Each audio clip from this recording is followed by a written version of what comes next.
Real esoteric spirituality without all of the fluff, without all of the nonsense. This is the thunderwizard.com YouTube channel. Click subscribe and then hit the little bell button so that you can be notified whenever I've uploaded a video or when I'm doing the live Q&A videos.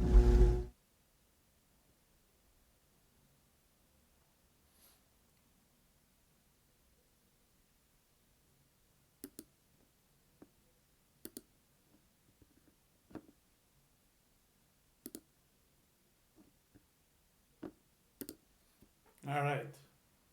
So, still getting used to my new software and my new laptop and all of that. So, we are going to be talking about Rune Divination. So, a week ago, was it a week ago? I did a live Q&A about the three types of rune magic, and we talked about rune shamanism. So, today we are going to talk about the second kind of rune magic that I teach. There are three that I teach. And the second one is called Rune Divination. So, pretty clear on what that is. By the way, if you like this channel and you want to support this channel, these links up here are here for you. So the best way that you can support this work is to go to the links. Okay, go to the links and check out what's there. All right, so let's talk about Rune Divination. So the Rune Divination, by the way, I have books for all three of these. I've got Rune Shamanism, which we talked about last time. Today we're going to be talking about Rune Divination, which is that this book? Hang on a second. See, I don't know if that's a picture or not. Is this a picture? No, that's not a picture. So, did I put that? I didn't. Anyway, but this book right here, that is the second book of the three that I've written. And it comes from a lot of personal experience. So first, let me just rant for a little bit and get some garbage off my chest about runes and why I started writing books about runes. There's no shortage of rune books out there. So it's not like the internet needed or Amazon needed more books about runes. I wrote books about runes because when I first started getting into them, I found, number one, that you can't find one clear answer about what the runes are, what each rune means. Do I have it here? No, I don't have it here. I say this every time. But I've got, I used to use a rune deck. I got to talk about this. I used to use a rune deck that, would have the meanings of the runes on the back. And you flip over the rune card, and on the back are all of the meanings of the runes. And they were just so ridiculous. It was just verbal diarrhea. It was just loose association, no understanding whatsoever. I would read books on the runes, and I would find that there were a lot of people who were very knowledgeable, and I learned a lot of things from some of them, but they had a lot of false and inaccurate assumptions about history, about where the runes came from, about what the meanings of the runes are. In particular, this was probably the one that bothered me the most. I won't mention his name. You'll know who I'm talking about if you are familiar with the heathen rune guy, the guy who's really big in heathen rune magic. And what he taught, I don't know if he does anymore, but in the books of his that I read, he taught that the runes were arbitrary. Now, he didn't use that word, that's my word, but what he would say is that the runes themselves, the symbols and the sounds, were dependent upon the intent of the rune magician. And that what he suggested is that people should know whatever the ancient rune tradition was, because that was made up by whoever the first rune magician was, and he ascribed these meanings to these sounds and these symbols, and so we should follow that because that's where the majority of the energy is. And if you do something that's different, then you'll confuse the energies, and and this just comes from a completely false modern assumption about, number one, what the runes are and how magic works. And this is, there's a lot of really, really powerful stuff in Western magic. I am not an expert in Western magic. I know almost nothing about it. I have looked into some of it, and some of it is very powerful. But there's a few things about Western magic that I don't like. One of them is the heavy reliance on Abrahamic symbols and angels of God and all that kind of stuff. That bothers me.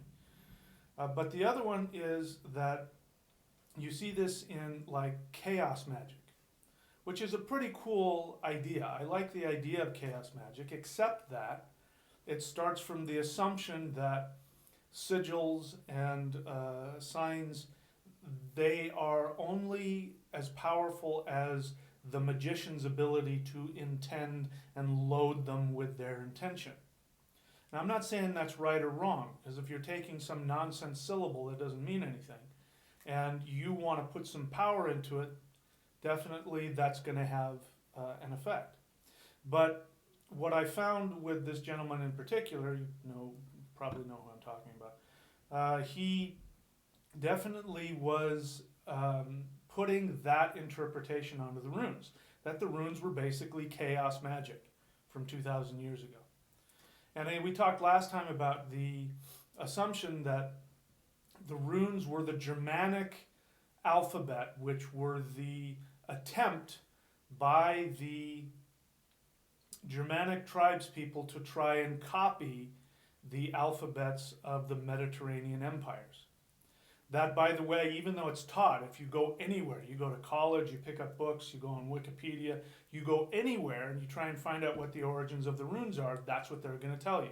They're going to tell you that at some point, 500 BC or whatever, mercenary Germanic warriors came back from the Mediterranean with these symbols for alphabets, and they just ran namby-pamby through them out there, and that's where people came up with that. And first what they did is they started using it as a way to write, and then later it became magic. And that's all 100% conjecture, pure conjecture. There's no evidence whatsoever. It is a logical conjecture if your assumption is that the Germanic tribes didn't have the ability in and of themselves to have an alphabet and or to have a magical practice associated with the syllables of their language, because that's all an alphabet is. Every language has its own alphabet because they have different pronunciations, they have different syllables, they pronounce things, some languages have, a smaller alphabet, some have a larger alphabet. But that's all that they are, is that if you break down the words that I'm saying and you try and catalog all the different consonants and vowels that I use, and you put an image to that, that is an alphabet. That's all that it is. So the problem with that, we talked about it last time, but it's worth repeating, is that the Futhark, the order of the Germanic alphabet, is completely unique in all of the world. There is no other alphabet. I haven't seen it. Maybe it's out there and I haven't seen it, but I have not seen any alphabet, modern or ancient, in any culture anywhere in the world that follows the same order as the Futhark.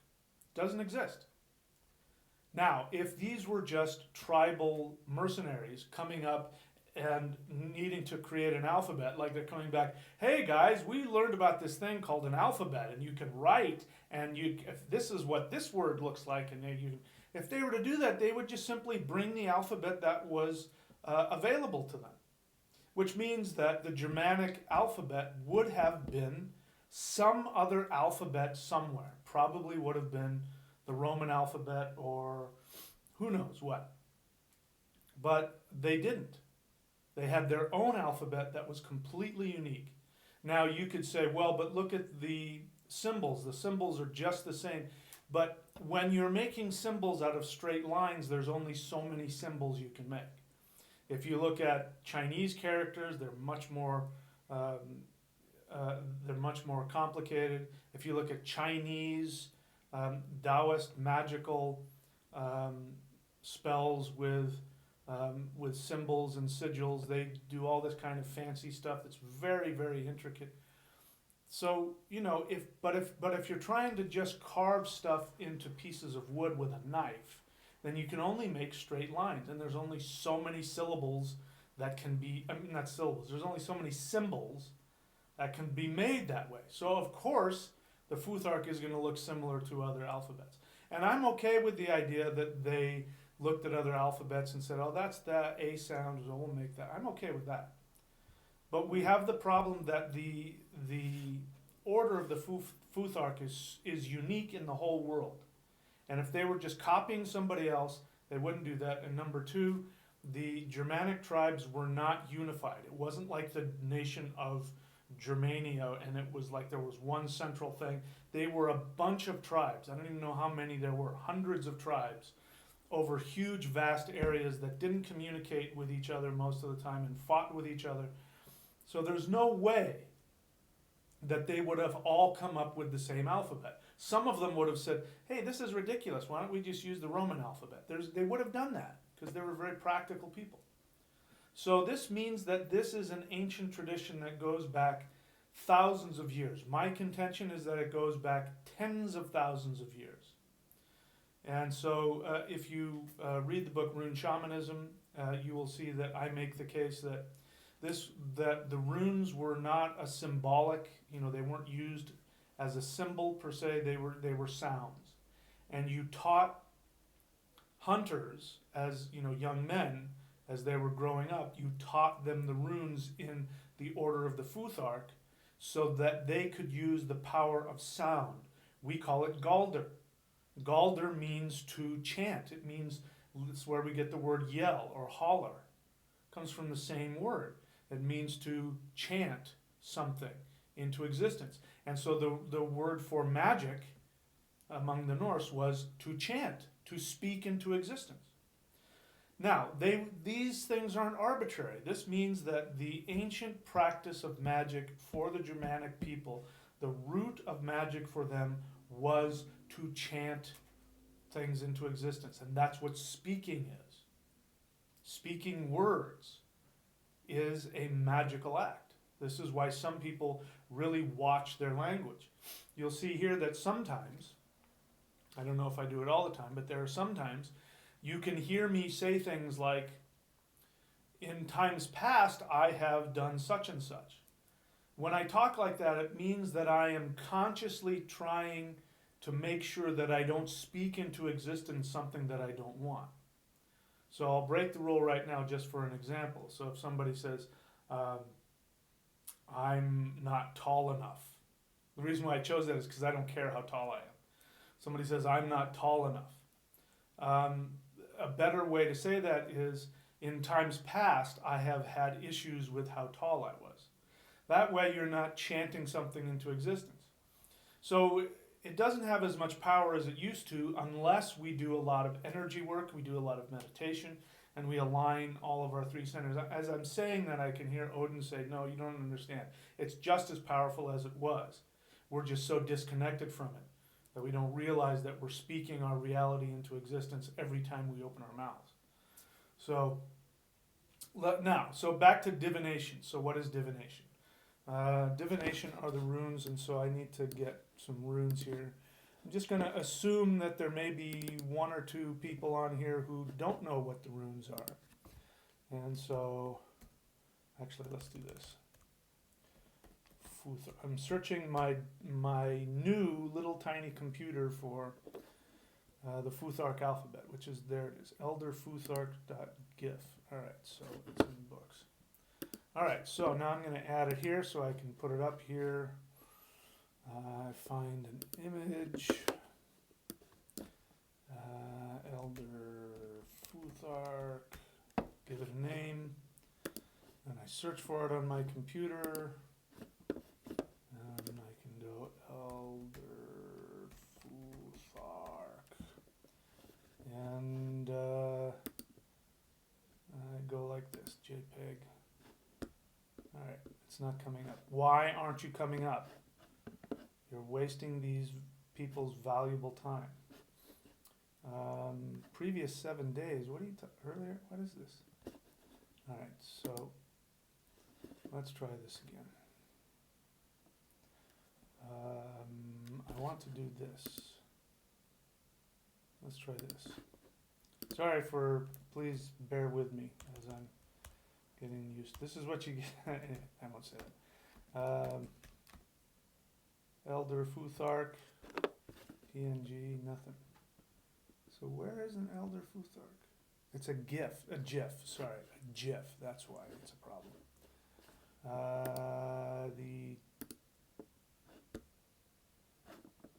Come on you guys, what is the serious problem here?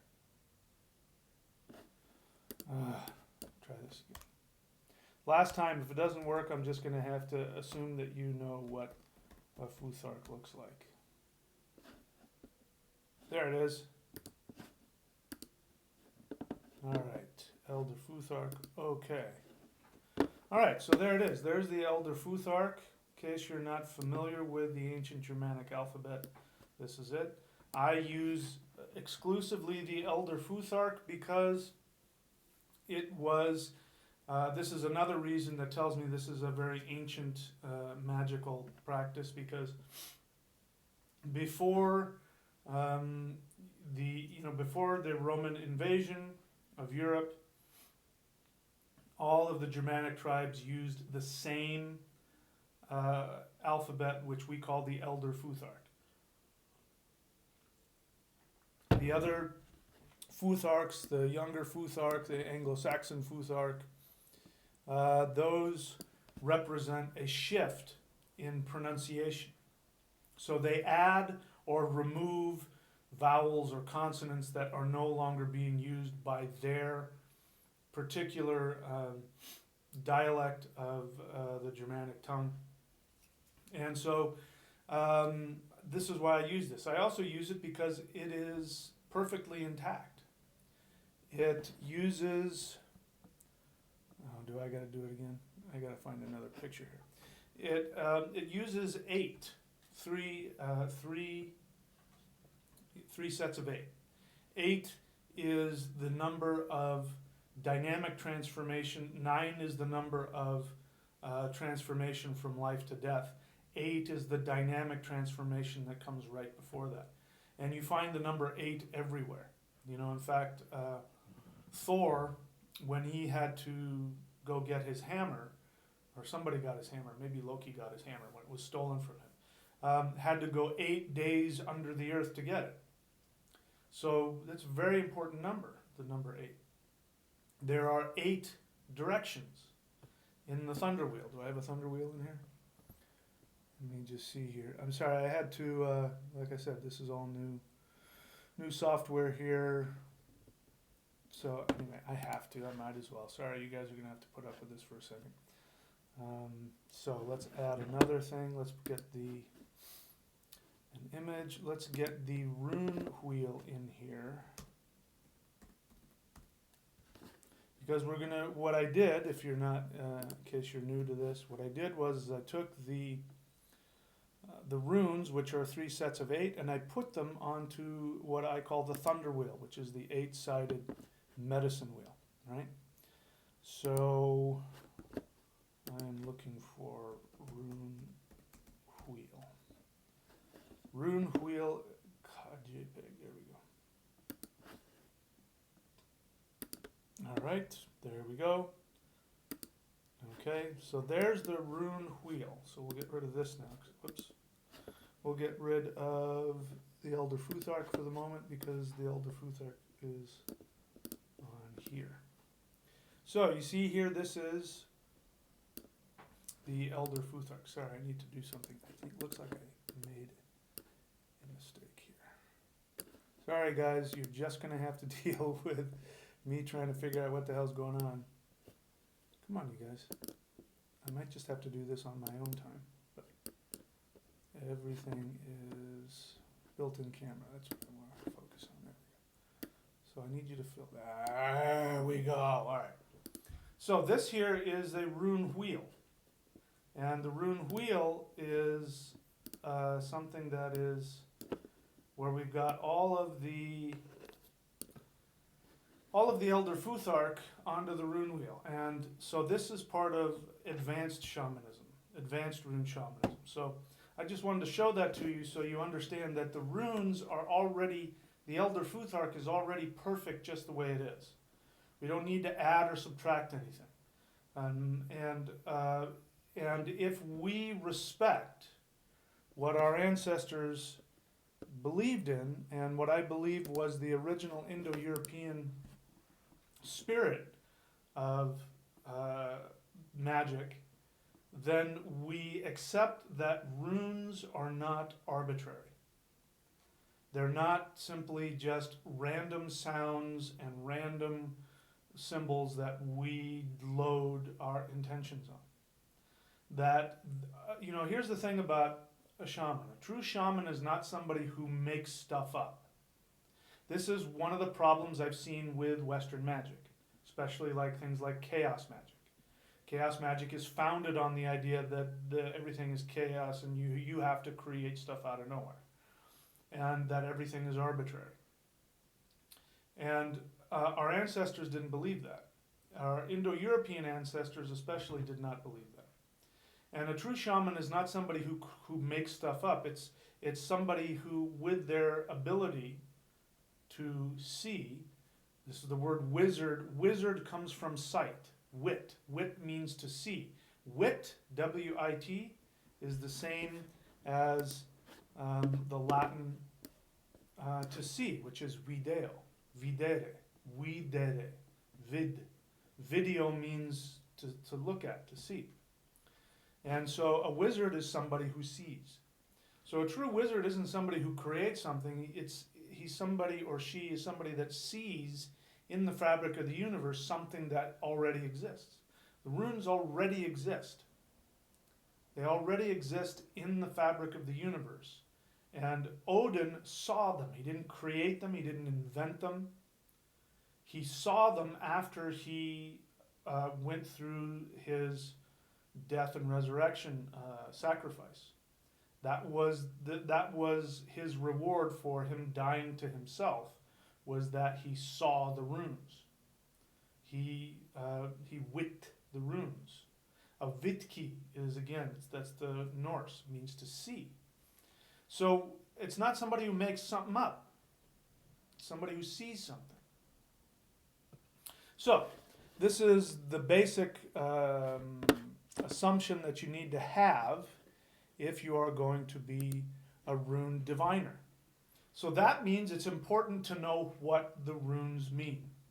And I won't get into all of the meanings of the runes today, because I've done videos on that. You can go all over the place to find out where I've got all that stuff.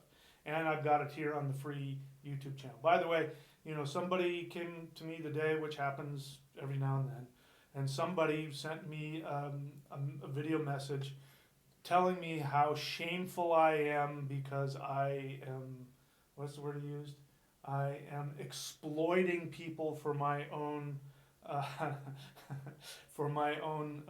financial gain. And but if you're new to this channel, I strongly recommend that you go and put time, effort into watching the 400 plus, I don't even know how many videos I have, and the thousands of hours of free video teachings I have on this channel. There's a lot of video on the runes. So go put some time and effort and look into that. If you don't want to be exploited by my lust for riches, I won't use my magical powers to force you to buy things from me.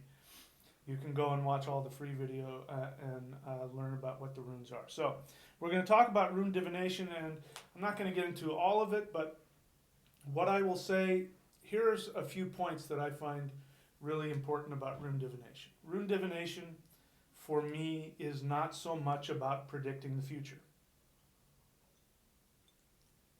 I used to do psychic readings. That's how I really got to learn how to do rune castings. Because I had to. Because I had somebody else on the other end of the phone who was paying per minute, who wanted to who wanted to get the secrets of their future in as little time as possible. I'm laughing because it's just so ridiculous. And so I had to, whenever their question came up, I had to come up with an answer pretty quick or they would hang up, which means I wouldn't make any money. So I don't consider myself psychic. I do think that I have an intuition, and when things are supposed to happen, I do start to intuit stuff. But somebody asks me some random question, I don't hear or see anything. I have to ask. And so that's what the runes do. So I would do a rune casting, and then I would just simply interpret the runes that were in front of me. And I learned a lot. I learned from practical experience, hours every day for years. That was my main business for years. That's how I paid the bills. And I learned what the real meanings were, not just the book meanings. I last time I did this video, I sort of gave somebody a hard time because they had written that they were in Isa and they felt frozen and stuck, and I kind of got a little, hopefully I wasn't too dismissive, but I kind of said, hey, that's not what Isa means at all. And I got annoyed, not because of anything she did, I think it was a she. It was because it saddens me that there are so many people out there that don't understand what the runes are, because the runes are incredibly powerful and healing and wonderful, and there isn't one single rune that means anything negative.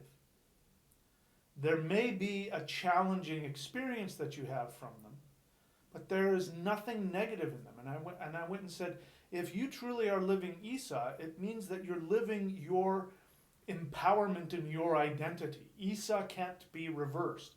Isa is your identity.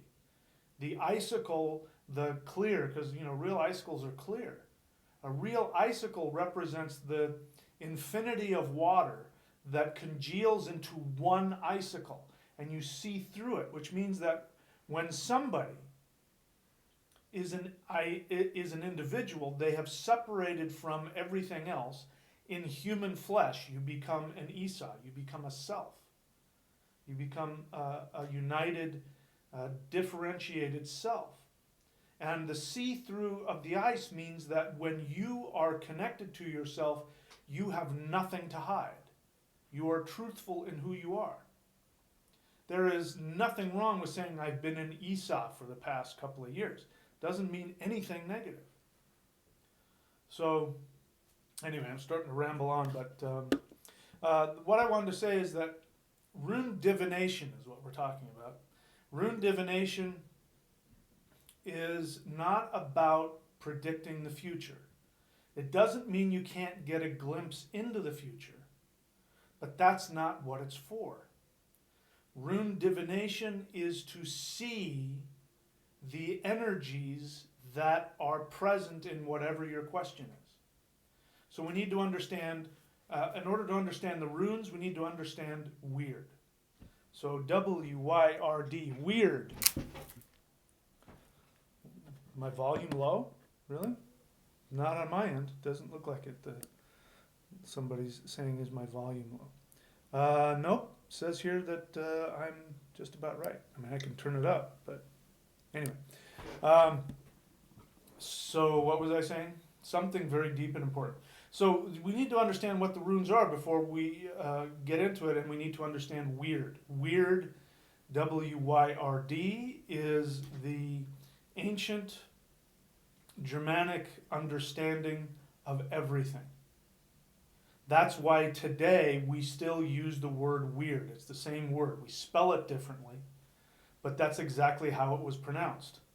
The Y sound is an U, weird, weird. So we say weird, it's the same thing. And there isn't a day that goes by that not everybody listening to me will use the word weird at least 2 or 3 times in one day. It's not possible. It is such an integral part. Anything that happens that's cool, that's interesting, that's strange, that's frightening, that's unexplained, that's different, that's ugly, that's cool, we go, that's weird. Weird it was the word that was used when something supernatural was happening. And our ancestors didn't live in a universe that they didn't understand. There were things that happened that maybe they couldn't see what was causing it, but they knew that weird was creating everything. Weird means that which has been woven. There was actually a practice that I did a video on called will worthing. So the word worth and weird comes from the same thing. Will worthing. And we have it in the Anglo-Saxon, the first prayer for the Anglo-Saxon people, for the Christian prayer of the, whatever, Jesus prayer, whatever the hell you call that. Father who art in heaven, hallowed be thy name, right? What they said was, Father ure dude ert on heavenum, si din nama je haljud, to bekome din riche, je wurda din willa, worth your will. So it didn't mean, may your will be done. They said, may your will be manifest and woven. They were still operating from their shamanic understanding of how reality was created. So when they took the Christian prayer, they gave it their understanding, and they told Heavenly Father, whoever, to weave his will and manifest it through worthing. And so there was a practice called will worthing, which is, again, comes, that prayer is exactly the same. Je wurda din willa, worth thine will. And anyway, I won't get into what the practice was, but so weird means that we have the present moment, which always exists. There's never a time when you're not in the present. You may be thinking in the future or thinking in the past, and you may feel disconnected. So you're disconnecting yourself from your power, but the present moment is the only thing that exists. It's the ever unfolding present moment. In the ever unfolding present moment, we make decisions, we adopt beliefs. So your beliefs and your assumptions from the universe's perspective are considered to be actions. If you believe that the universe is a wonderful place, that is an action. If you choose to believe that, that is an action. And I was thinking about this today. I was watching something on Roku somewhere, one of the channels I have on Roku. And it's about cults. Maybe you've watched it. And there was one woman who lived in this horrific cult, and she got out of it. And she said that, she had been taught that the world was an awful, horrible place, that life was a horrible thing. And she said, life is beautiful, life is wonderful. Now, for somebody to go through what she went through to say that, I saw what she was doing. And that was a very shamanic act. What she was doing is that she was creating, in her speech, she was also creating a belief in her unconscious, which then creates her past, which then creates her future, which our ancestors called debt. And we now throw around the word karma, which means the same thing. It means debt. Doesn't mean bad or good. It just means that which has to come into being. Schuld, that which should happen. So every time that she says, life is beautiful, life is wonderful, she is creating a belief that goes into her past, which creates her future. So this is what happens when you do a rune divination. When you do a rune divination, you are simply asking the gods to show me what is happening energetically. The runes themselves, the sounds which the symbols represent, the sounds themselves are vibrations that hold up everything. They create, maintain, and transform everything. And each rune, each sound, each syllable represents some primal elemental force in the universe. I use the word elemental not in the sense of the five elements. I mean elemental meaning, it's the base, creation. That's what the element is. The runes are the 24 primal forces that uphold everything in reality. And so when you do a rune reading, and I wanted to say what popped into my head, I think it came from somewhere else, came from Odin or something, is that the runes are perfect. There are other sound magic practices out there. But what's interesting about the rune sound magic is that it's pretty concise. There's only 24 of them. You go into Vedic or the Sanskrit language, and they have their own magical, which is what mantra is, and they call them aksharas, and there's a lot more aksharas than there are runes, because they have different syllables and different variations of different syllables. And those tap into different energies, or really more minute energies. I would say if you take one rune and chop it up into little pieces, then you have, a deeper look. And the Vedics did that. Vedic astrology is like that too. Vedic astrology just chops things up into little pieces. Like if you want to look at the 9th house, for example, you chop it up and you do a whole chart just on the 9th house. It's one of the most important charts that there is. They have endless. That's the scientific mind in the Vedic tradition. The Germanic tradition represents a more ancient, primitive, shamanic aspect. So each of the runes, in my experience, are more concentrated. They're very powerful. That's why you don't see any runes on my body. That's why I don't mess around with the runes. I don't play around with them. Maybe it's because of who I am, but I just simply can't start talking about individual runes without that rune just shaking my whole world. So I respect them. I give them space. You're different than me, perhaps. Maybe you can do like a lot of people do and chant all 24 runes every day, and good for you. I believe you. I can't. Speaking of which, before I forget, I want you to take a look at this here. Runes for Writers card set by Mark Graham. I believe his website is markgraham.com. He's got more than this. He's got, he's taken stuff that I've written, which is, by the way, really a tremendous act of, it's a really generous act. I mean, he's doing it for himself. But he took information from my books and he started to synthesize different things and created his own really powerful rune set where you go and look at all the 9 directions and all the. He took all my stuff out of my books and he put it together into, really powerful stuff. Anyway, I'm not doing him justice. So go onto his website and check that stuff out, because he's created something really wonderful, which I am still figuring out. It's so dense and it's so deep. I'm still trying to figure out what he's done with this. Anyway, I'm starting to babble. So, runes do not necessarily predict the future. They give you an insight into where the energies are heading.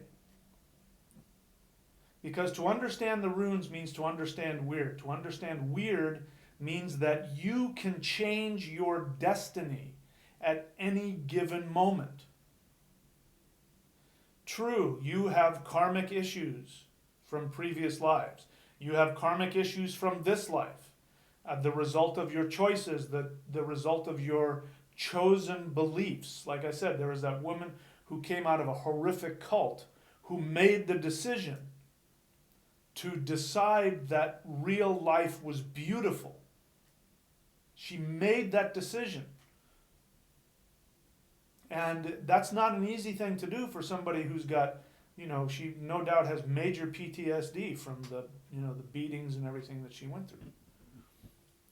And so that's a good example because her karmic urd, which is the origins, the past, her past is pushing on her, or probably would be pushing on her, to believe that life is horrible, that the universe is a horrible place because look at what she went through.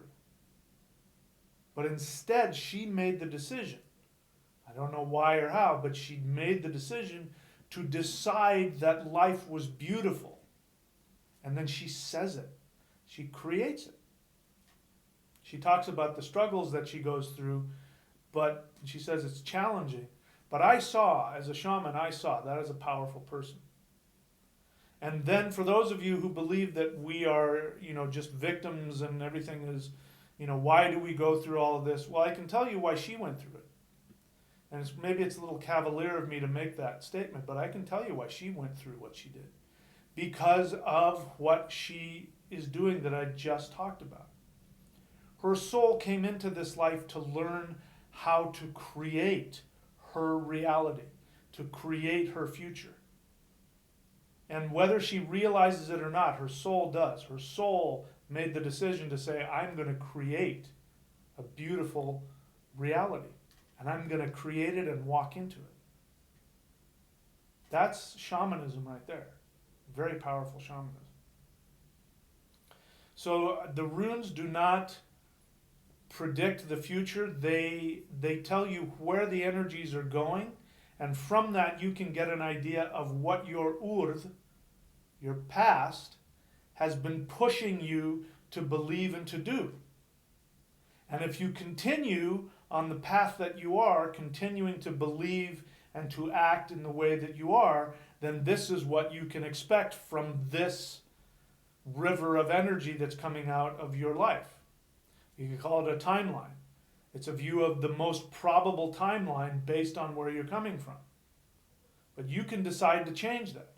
It's not going to be easy, and sometimes there's some things you're going to have to live through.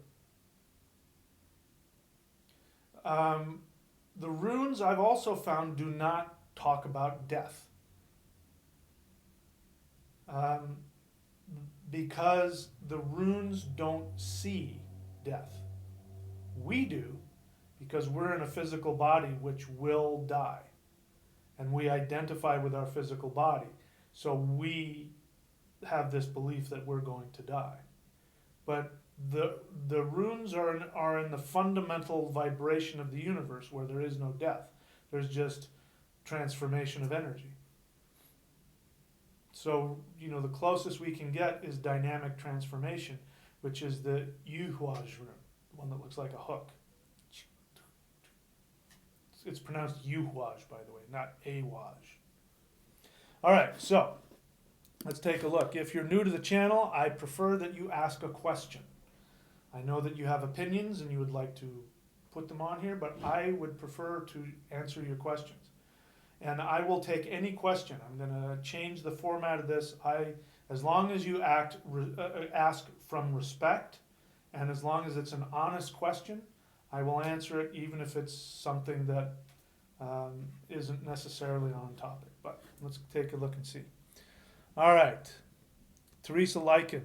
And also, if you have a question, write the word question, because otherwise I may pass it by, because people drop all kinds of opinions and I bypass those. And I just want to see the questions. So I don't want to miss your question. So put the word question there. Teresa Lycan. Can a Vitki be a female as well? I don't see any reason why not. Joe Connolly. Question. Where can I find the seed sounds of the runes? Well, it's the syllables. All you have to know is the syllables themselves, and you'll know what the seed sounds are. So, where did it go? Come here. So all you have to do is look at this. It's Fu Thark. So the first one is Fe, because it's Fehu. Second one is U, which is Uruz. Third one is Thu, which is Thurisaj. The fourth one is A, because it's Ansuj. The fifth one is Ra, which is Raido. ke, ge, wu, ha, na, I, ye, u, pe, j. Algiz is the one that's different. El-Haj or Algiz is the Z sound. J. Sawilo, so the S one is Sa. Tiwaj is D. Berkanaj is Be. Echwaj is E. Manaj is Ma. Laguj is La. Ingvaj is Ing. Dayaj is Da.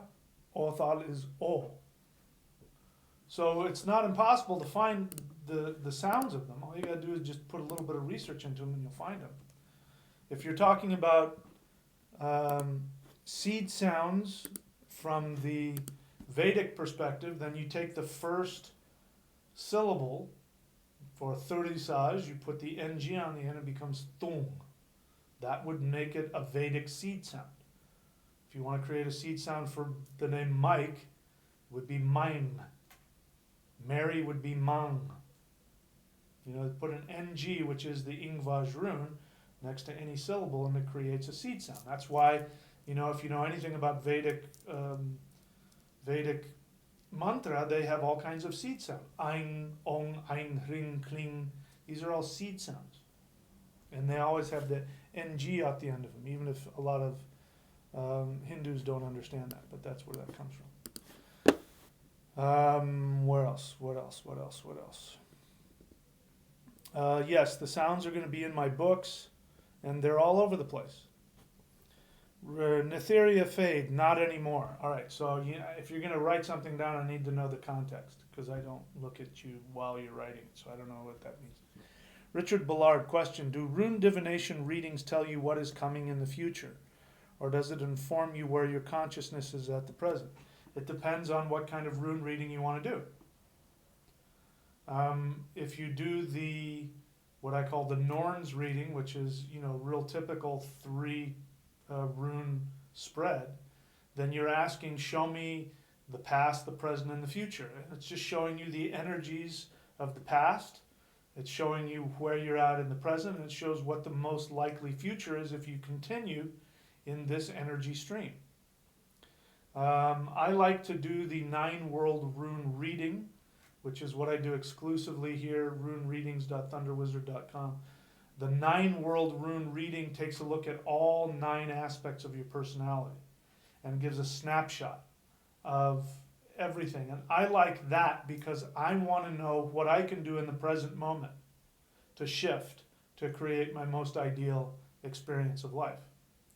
So that's what I like the 9 world reading for. So to answer your question, it depends on, you know, your intention when you put it together. Blue Jay Shaman, question, do Vedic practices mirror those of Santeria spirits? I don't know what you mean by that. What do you mean by mirror? Are you know, because Santeria is, it's Yoruba. I was trained by 2 Yoruba shamans. Yoruba, West African religion. It's the Yoruba Ifa religion that was practiced by the slaves that were brought over here from West Africa. By the way, something like, I don't know what it is, like 90% of something of all of the African Americans that were brought over whose ancestors were slaves are of Yoruba descent. And so Santeria mirrors the Ifa religion and uses Christian saints as the orishas, the spirits. So I don't know what you mean by does Vedic practice mirror those of Santeria spirits? It's a very general question, and it shows me that you haven't researched it. So I you know, look, I'm always looking for connections everywhere. I am a syncretist. And I'm looking for fundamental connections, but that doesn't mean that I look at things so superficially that I say, oh, that is just that and that is just that. They're 2 completely different traditions on different sides of the world. So there are going to be things that they share in common. You know, there are things about ancestor spirits that are the same everywhere. But for me to even say, yes, Vedic practice just mirrors Santeria is, I think, disrespectful to both traditions. If you want to know what the Vedic practice is, go and research it. Then maybe you can come to the conclusion after 5 or 10 years of researching it that they are mirroring. I don't know. But that, I get annoyed by questions that I don't think are thought out well. And I sometimes react to questions that sound like people trying to make statements in the form of a question. Like, this is something maybe you think and you're asking me so that I'll tell you anything. My apologies for taking your inventory, but do some research if you want to find that out. My first answer to that question is no. That's far too simplistic, and it shows a lack of understanding of both traditions. So my answer to that is no. Netheria Fade, please write the word question. She says, would you repeat the author's name again? The author's name is me. My name is Michael William Denny, and you can take a look here. Let's see here. You can go to any one of these, by the way. If you go to courses.thunderwizard.com and click on where, scroll to wherever you find my books and click on it, you'll see all my books. Again, that's what these links are for, guys. These links are up here all the time so that you'll click on them. And it is my hope that you will do that. Click on these links to find out what's going on and what I have to offer, the resources that I make available. That, ideally what we're doing in the thunderwizard.com page is we are doing these live Q&As with people who have done that. I've been getting a lot of students who say, Mike, I love the Q&As, but I don't want to have to listen to newbies who are just asking, the same questions over and over again. I have a very specific question about thus and such. Will you do live Q&As just for students? And so that is on the thunderwizard.com page. And I recommend everybody go and sign up for that Manifestation Mastery course, even if you're brand new, because it's like getting and sitting in on a master's class. That's the idea. So, there's plenty of room for everybody there. All right, so next question. Lorena Greco question, how do I get started with the runes? Okay, the way to get started with the runes is to go here to courses.thunderwizard.com and click on books and get all 3 of my books, Rune Shamanism, Rune Divination, and Advanced Rune Shamanism. You can go here to runecertification.thunderwizard.com. Every single video that I have made, both free and paid, is on that, and I don't even know how many hours of rune teaching there is. So I would do, if you're asking me how to learn more about runes, that's what I would do. And go on to my channel. Let me again make the pitch here.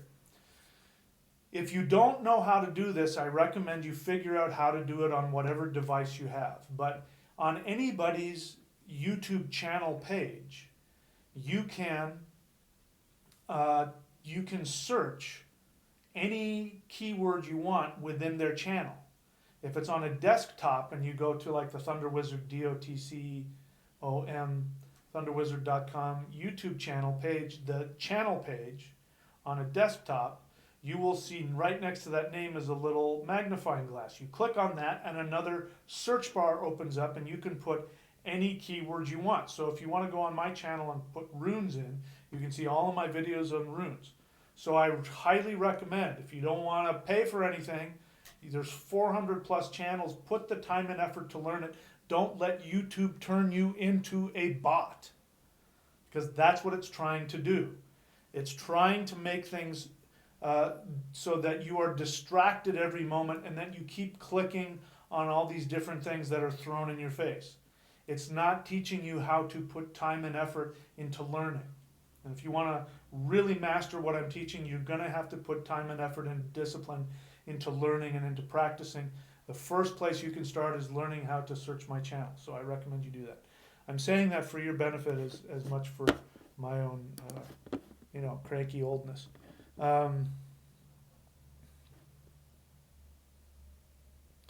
Netheria Fade question. Then making a choice to move towards a different outcome could result in the original reading being no longer valid. It's not that the reading is no longer valid. It just, the reading isn't saying this is what's going to happen. Remember what I said. That's not what the reading is saying. The reading is saying this is where energy wants to go based on the choices that you've made and the actions that you've taken.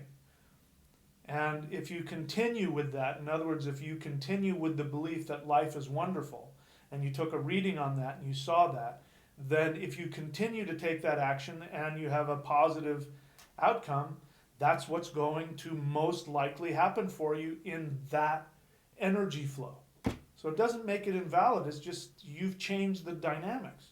That timeline is still the same. So it's still valid, you've just chosen a different timeline. So I'm saying this to you, I'm nitpicking, but I'm saying so that you'll think differently. Because we've been taught to think in these absolute terms. This is good, that is bad, this is right, this is wrong, this is true, that is false. This is valid, this is invalid. It's not like that. You're not changing your future. You're simply stepping onto a different timeline. That old timeline is still there. It'll still be there for you. If you continue to go back to whatever actions brought you to that timeline, you'll end up back in that same timeline as if nothing had ever happened. This is what we find with drug addicts and alcoholics. When they get into recovery and they start putting the time and effort to learn how to recover from whatever their addiction is, their life starts to change. But they still have that past which is pushing on them to indulge in whatever their addiction is. And if they listen to that and they go back to it, whether it's drugs or alcohol, within a very short time, it's as if they had never stopped. And so if somebody, let's say, stops doing, drugs for 10 years, imagine the timeline. There's a version of them on another timeline. And maybe 5 years, they died in 5 years in that timeline. 5 years earlier. So if somebody is a drug addict and that is their previous timeline and they go back to drugs, they'll die very quickly because they're right back on that old timeline. Does that make sense? You have infinite timelines available to you. And you can't escape the pressure. So I want you to get out of the idea, not just you personally, but everybody, I want you to get out of the idea that you can magically just get rid of all of your past influences. You can't do that. You will always still be getting the push from your past. This is why spiritual practice is absolutely necessary.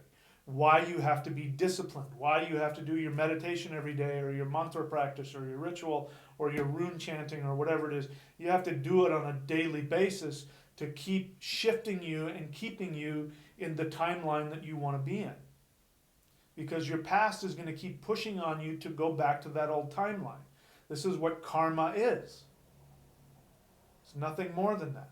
So if you've been for your whole life investing in a certain timeline by your choices and your beliefs, just because you've decided to have a new belief doesn't take away the pressure from that past to push on you.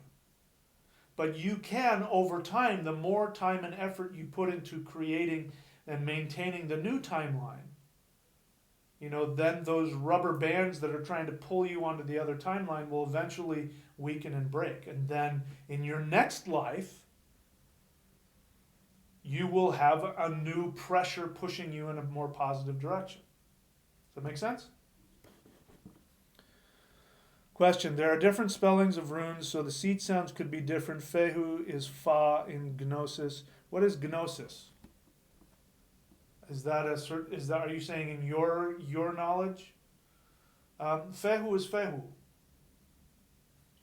There are different spellings, and don't worry about it. Just start with what you have. You can decide later what to do. I wouldn't recommend making up your own sounds. Find one and stick with it. I've even changed pronunciations. I used to call Elhaj Algiz because there was Algiz and Elhaj, until I came to the realization that Elhaj meant elk.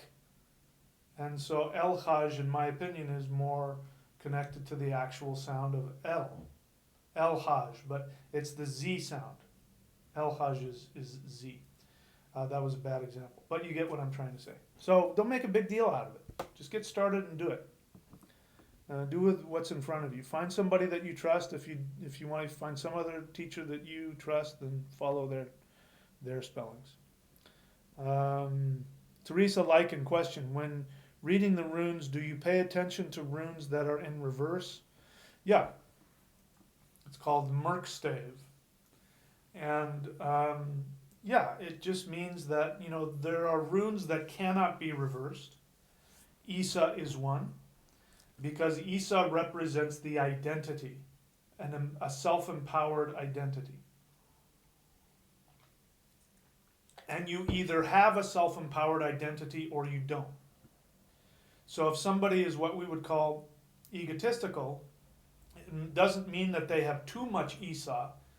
It means that they don't have enough, because that is one of the extreme responses to being insecure is to overinflate yourself and to become a narcissist. The interesting thing about narcissists is that it's not that they have too much self-awareness, because the moment that you criticize them, they flip out. I certainly have narcissistic tendencies, something I'm working on. I don't do well with criticism. I don't like it. So that's not an Isa rune. Isa can't be reversed, can't be Merkstave. So the runes that can, for instance, Elhaj represents your aura, among other things. So you can have a weak aura. So if Elhaj comes up reversed, one of the meanings can mean you have a weak energy body, which means you need to go do some meditation, or you need to go do some qigong, or you need to stop drinking or stop smoking or whatever it is, because it's sucking energy out of your aura. So the ones that can't be reversed are principles that cannot be changed. The short answer is yeah, you honor them, just like you would in Tarot.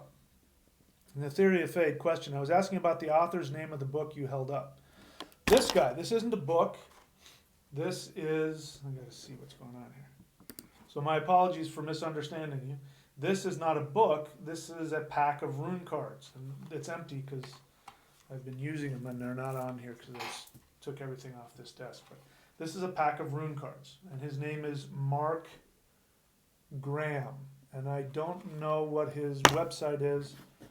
If he's on here, he can tell us. It's, well, I'll find out. I'm on my computer. Why don't I just find out? markgraham.com. Nope. Let's try one more and then I'll give up. Mark-graham.com.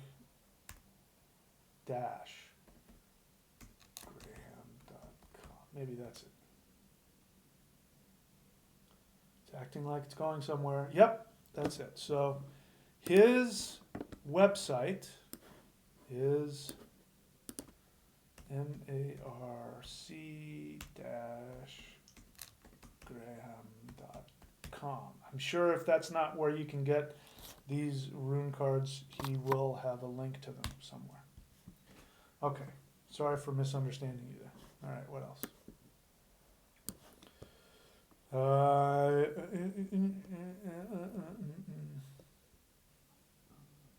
Excuse me. Cody Hill, Thunder Wizard gives. All right. Thank you. He's saying nice things. Joe Connolly question: are the runes and the gods the same? So Joe, didn't you ask this last time? I think you did. Maybe you did. Tyr is Tiwaj. Tyr is the Norse pronunciation. The R sound on the Old Norse is equivalent to the AZ sound. Ingvaj, Tiwaj. The AZ sound is the nominative case. We don't have case endings. Well, we have very few case endings anymore in modern English. But we used to, just like Latin and Greek has case endings. And for instance, like there was a case sound for when you were giving something to somebody. And we have it now, we give it to him, he, and then you put the M on it, which is him. This is one of the biggest ones people get, is the difference between who and whom. Whom is the accusative, meaning To whom are you speaking? Who is coming over? That's the nominative. So the AZ sound is the nominative. The R sound is just the nominative. So it's not Tyr. His name really isn't Tyr. His name is D. And we know him in Anglo-Saxon as Tiu. Tuesday. So I think it was you that asked me that, but my answer is still the same. Yeah. By the way, you ask a question here, which I have in my book, because you say Tyr Tiwaz. Ingvaj is not Frey. This is one of the main mistakes that is rampant. It's understandable. Ingvaj is its own deity. Ingvaj is the same as Agni. I'll write it down. Okay, sure. So in Sanskrit, Agni, which is fire. In Latin, I believe it's Latin. Latin or Greek, I get them mixed up. Ignis, I-S, don't change my spelling. And Ignis, that's Latin, Greek, and Sanskrit. And then Ing is the Germanic. It's all meaning the fire god. One of the first and main gods of all people is the fire god. And that's why we have the Ingle Nook, which is the fireplace. And what do you put on the fireplace? You put the pictures of your ancestors. It's because the fireplace used to be the altar of the home. When you did a sacrifice to the gods, you would burn it on the fireplace, the Ingle Nook. And the scent of the burning offering is the smoke that goes to the gods. So Ing is not Frey. Frey is called Ingunar. Ingunar means Nar, which is Lord, and Ing. I didn't say Kar. If I want you to spell something and I don't understand it, I'll ask for your help. Sheesh. Not Kar. That's so annoying. Ingunar. Nar means Lord, and Ing means sacred fire, which is another word for Kundalini. So Ingunar Frey is Frey, the Lord of Kundalini. If you know anything about Kundalini, which by the way is not life force energy, if you know anything about Kundalini, you know that Kundalini is also associated with the sexual energy. And when you look at statues of Frey, what do you see? He has a fully erect phallus and he's sitting in full lotus. He's not touching himself. He's not having sex with somebody. He's sitting in full lotus with a fully erect phallus. What does that mean? It means that he has mastered his Kundalini, his sexual energy. And who better to be the god of fertility than the god who has mastered sexuality? Ingunar, the Nar of Ing, the Lord of Ing. Thunar is Thunar, the Lord of Thu, the drop of ambrosial nectar, the moon, the Lord of the moon. If you didn't know that, Thunar is the Lord of the moon, the mind, the Lord of the mind. So this is again why people and this is a common misunderstanding, because in the myths he's called Ingunar Frey, and perhaps the people who wrote that didn't even know what it meant anymore. However long that was, 1,000 years ago. So this is why I think my books are important, because I actually go in and do research on the Proto-Germanic language and the runes themselves and what they mean. And when you understand that, you know what the runes are. So Ing is not Frey. Ing is Agni, the god of sacred fire. Frey is something else. Frey means to open, to expand. He's another deity in his own right, but he has mastered Ing. Didn't know that you were going to get that question. So Joe Connolly, you asked another question. You asked this last time. So apparently I didn't answer it, because you keep asking me the same questions. What's the difference between the runes and the gods? In those two cases, there is no difference. When you chant Ing, you are tapping into the god of sacred fire, the Kundalini. When you chant Tiwaj, you are chanting the power of the highest chakra, highest awareness. Tiwaj is the sky father who lives in the North Star, and he is the celestial emperor. He's talking about highest awareness. That's why he's the god of victory, because the idea is that victory comes through highest awareness, not through warfare. People who run around with the Tiwaj rune and are advocating warfare do not understand what Tiwaj means. See what I mean? It's really important. This is important stuff. Yvette Losoya, question: would you recommend reading your books prior to signing up for rune certification? Would I recommend you do that before? No, because when you sign up for rune certification, one of the first things I say is you need to get these 3 books, because I talk about it.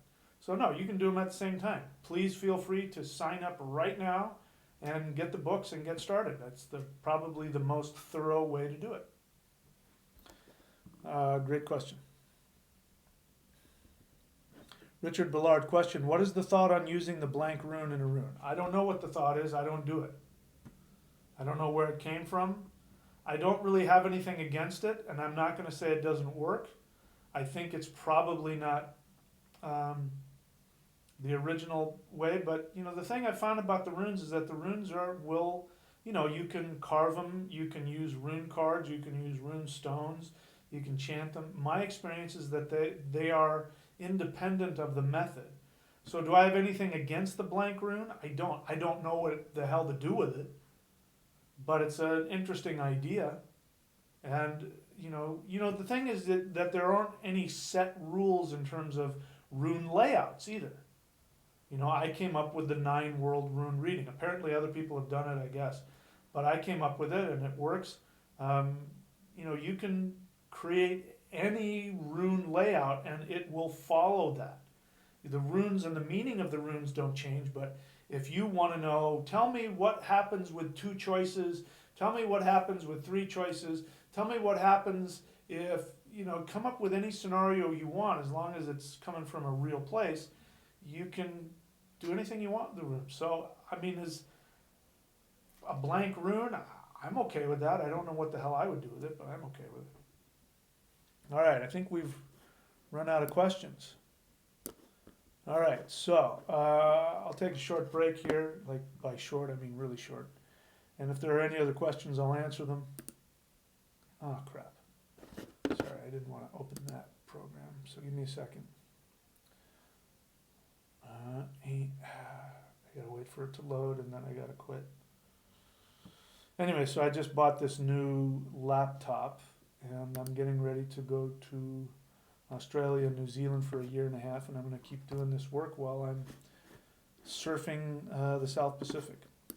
All right, I wanted to, what was it that I wanted to do? I wanted to go here, and we'll take a short little break, and I'll come back, and then we can see if there's any other questions.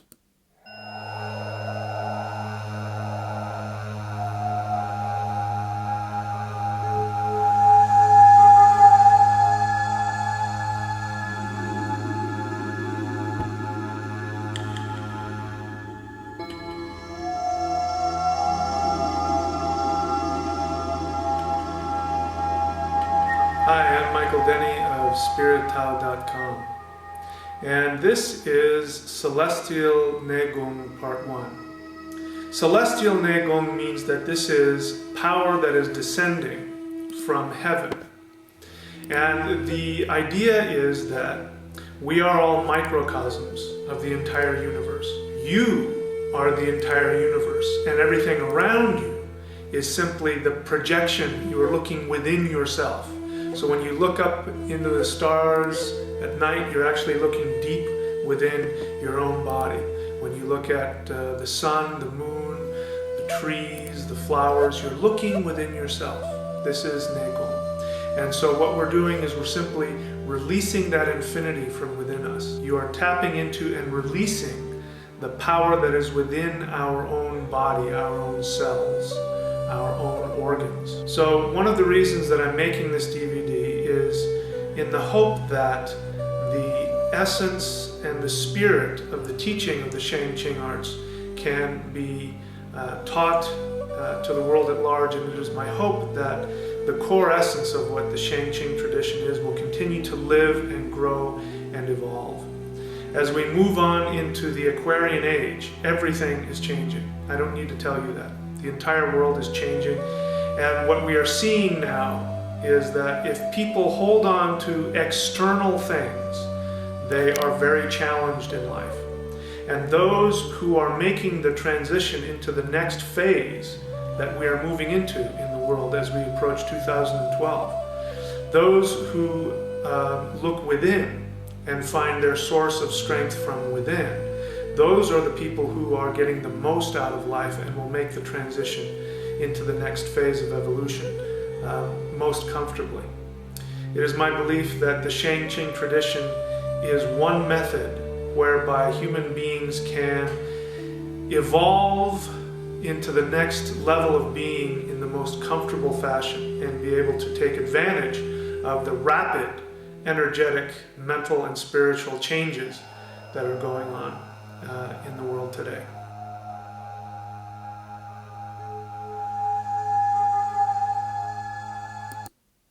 Okay, it's not coming July 2009.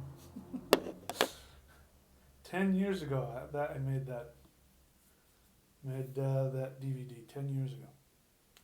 All right, so I'll check and see if there are any other questions. By the way, before I go any further, I just want to show you guys where I'm going to go in case you're interested. I'm going to be, like I said, moving to Australia and New Zealand for a year and a half. If I can finagle it, if I can figure out a way, I'm going to move there permanently. Doesn't look promising at the moment unless I marry somebody, but I have no idea if that's ever going to happen again. But I'm going to be living right here for the first month anyway. That's going to be literally my front door. That's directly across the street from the house I'm going to be living in. That's just amazing. I really love that area. All right. So I had to show off a little bit. All right, let's see if there are any questions. If not, we'll move on. Source of Story says the 25th blank rune comes from Roman 5x5 layout. Roman 5x5 layout of what? I don't know what that means. Of tarot? There wasn't any such thing as Roman runes, so I don't know what that means. Versus 8x3 Elder Futhark. So I guess what he's saying is that there was some Roman divination that had 5 sets of 5. Is that what you're saying? And then there was a blank rune. All right. So what you're saying is that was a Roman practice that was then adopted and put into Germanic stuff. So there you go. I think I answered my own question. So thank you for that information. Blue Jay Shaman, question. I apologize if I was unclear. Do you feel like teaching the essence of anything requires you to almost mirror your own projection of what that spiritual truth is to you? Okay, first I don't know what question you're talking about. Let me go see if I can find it. All right, before I say anything I regret, let me go see here. So Blue Jay Shaman. Do Vedic practices mirror those of Santeria spirits?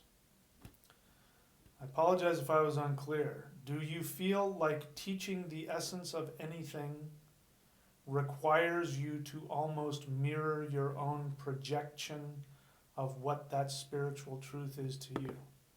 So that is, I don't understand the question. It's too intellectualized. But again, what I get from that is that your question really wasn't a question. What you were wanting me to do was to co-sign your own belief. And you don't need me for that. What you need to do, Blue Jay Shaman, is you need to go teach that. That's obviously something you believe. So it's important, this is important. You may feel like I'm picking on you and being nitpicking, but what I've found, not only in my own life, but as a teacher and on YouTube especially, there are a lot of frustrated teachers out there. And so people do come on to these Q&As and they ask questions. Well, what they really do is they want to make statements about something that they've intuited that they think is really cool. And because they know I only want to take questions, they will put their statement within a question so that maybe I will co-sign it. But what ends up happening is that because I can tell that your question is not an honest question because I don't know what this is, can you tell me what this means? I can operate on that because I can feel the honesty of the question. But if what's going on is that you have this awareness and you want me to co-sign it, and you put it in the form of a question, I'm going to get annoyed and I'm going to crinkle my face and I'm going to do what I did, like, because it's too much. You're putting too much effort. You don't need my co-signing. If you honestly don't know what something is, ask me and I'll give you my opinion. If you have a belief because you've experienced it, you need to go teach it. So if we take that and take the question out of it, what you want to say is, I feel like teaching the essence of anything requires someone to almost mirror their own projection of what that spiritual truth is to them. That's what you wanted to say. But you wanted me to give you my permission so that you could feel that. You don't need it. Because, like this guy here, Mark Graham, he didn't ask my permission to put together his other rune stuff that I don't even have the names for it. He just did it. He saw what I had written. He didn't make anything up or add anything. He just simply took what I did and put it together and came up with some really powerful stuff. Some other people are doing this with my rune teachings and my astrology teachings and my thunder shamanism teachings, and they're creating this map of where the runes go in Vedic astrology and all that. It's like, it's so much deeper than I ever saw. I'm honestly like, wow, I have to study what you just told me because it's beyond what I understand right now. So even though Blue Jay Shaman, I'm giving you a hard time, what I'm really saying to you is, you have your own teaching within you. You need to go teach it. You're wasting valuable energy doing what you just did, getting my approval of your own belief. And maybe it's something you need to go figure out. Okay? This is why before I used to not take questions that weren't connected to my teaching. And I would say, I'm not going to answer that. I'm not doing that now. I'm going to answer whatever questions you bring to me if I can. But again, I just want to, for those of you who really want to go deep into my teachings, go to thunderwizard.com. Actually, go here to neo.thunderwizard.com and sign up for the Manifestation Mastery course, because I'm going to be doing weekly question and answers just on my material. So it's a really great place to ask specific questions on all of the stuff I've taught and really go deep. It's more of a master class. While I'm on the subject, neo.thunderwizard.com. That page, neo.thunderwizard.com, are the 4 basic tools that I believe anybody needs in order to be a master shaman, magician, or to work towards that. I have tons of other things that I teach, but those are the 4 things. No matter what your background, you come in, you're fresh off the boat, you don't know anything, I'm going to say go there and get all of those 4 tools. The first one is, you need to know what your destination is. Your destination is what your soul brought you here to do. That's one of the main things that we're here to unearth, is what does my soul want from me? We call it destiny. And we live in a society where you are actively hypnotized out of connecting to your soul. So we've got a lot of people who don't know what their destiny is. That's the first thing, which is what I call find your perfect career.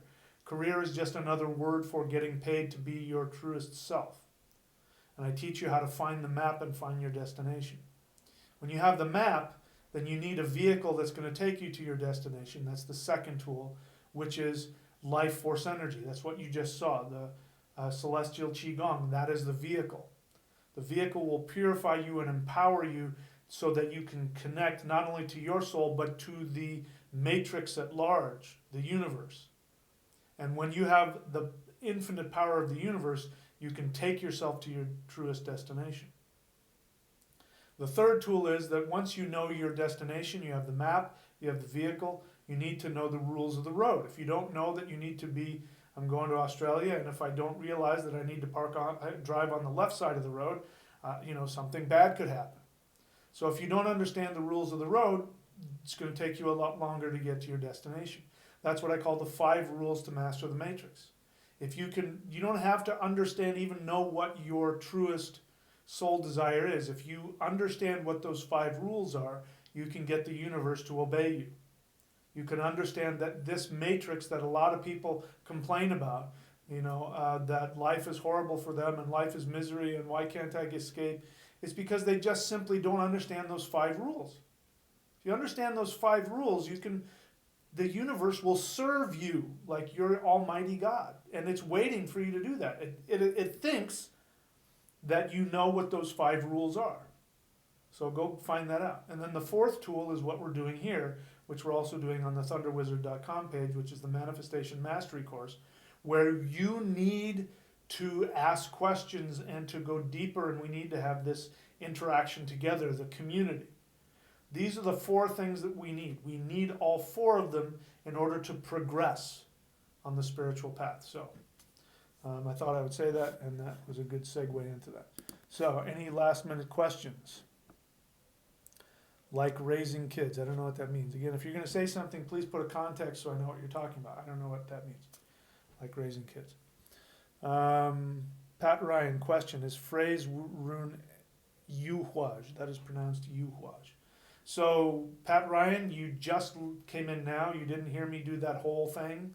If you scroll upwards in the question and answer text, you see all these things about me saying what Frey is. So the short answer is, if we were to give Frey 1 rune, it would be Ingvaj. And please go back and watch this after it's been archived, and you can listen to me rattle on for 20 minutes about what that means. I won't do it again, just for time's sake. All right, no more questions? That's it for me, my friends. I'm going to now go and relax or something. All right, guys. Thanks. See you next time.